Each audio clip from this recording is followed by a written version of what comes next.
Here is a summary of the excerpts from Lost Spring. The first excerpt describes the narrator's encounters with a child named Sahib. Sahib and his family migrated from Dhaka after their homes and fields were destroyed by storms. Now, they live on the outskirts of Delhi, digging through garbage dumps in the city for their livelihood. Sahib does not go to school because there are none in his neighborhood. The narrator light-heartedly asks Sahib if he would attend a school started by her. He agrees and even asks the narrator about it a few days later. She realizes that she had made a promise she had not really meant to keep, and recognizes with embarrassment that for children like Sahib, such broken promises are common. The narrator notes that Sahib and his friends are mostly barefoot and have never worn shoes in their life. Those who do have shoes wear mismatched ones. The narrator recalls seeing many such barefoot children across the country. She recollects people explaining this way as tradition and wonders if this is just an excuse to hide how widespread poverty is. The narrator then recollects her visit to Seemapuri on the outskirts of Delhi, where migrants like Sahib's family live. The neighborhood is dotted with mud and tin houses without water or drainage. The residents there have no identity papers except ration cards which enable them to get food. For them, having a source of food is more important than having an identity. This is why they prefer to be here than in their home country where they went hungry. The narrator notes that for the adults in Seemapuri, rag-picking is a source of livelihood.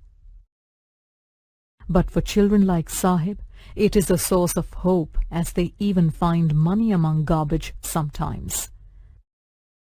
One morning, the narrator finds Sahib watching two young men playing tennis. She notices that Sahib is wearing someone's old tennis shoes and ponders that though he has the shoes, he might never be able to play the game.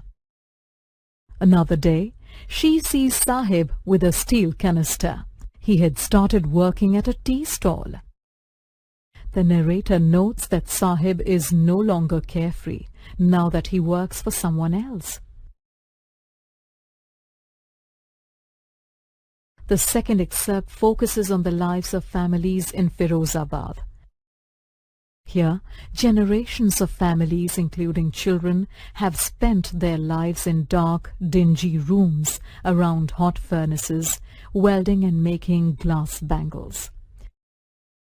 The narrator introduces Mukesh, who belongs to one such family, but whose ambition is to become a motor mechanic. She describes her visit to Mukesh's home, which is situated in a locality with stinking lanes and crumbling homes.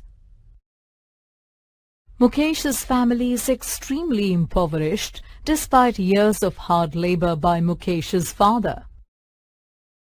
Mukesh's grandmother implies that they will never escape this, as it is a family profession that they have been carrying on for generations.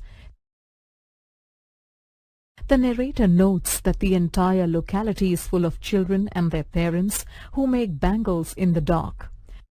Quite often, the children go blind before entering adulthood.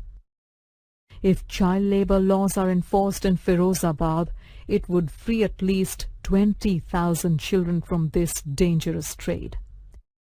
The narrator describes the sense of hopelessness that pervades Firozabad. For instance, an old lady tells the narrator how she has never enjoyed a square meal in her lifetime. Youngsters too seem to feel trapped and do not take any initiative because they are afraid of being harassed by the police. The narrator clearly sees two distinct worlds here. One of the poverty-stricken bangle makers, limited by their caste-linked profession, and that of middlemen and authorities who ensure that the vicious circle continues. Both worlds stop young children from dreaming, making them slaves to their fate. Hence, the narrator is cheered by Mukesh's declaration.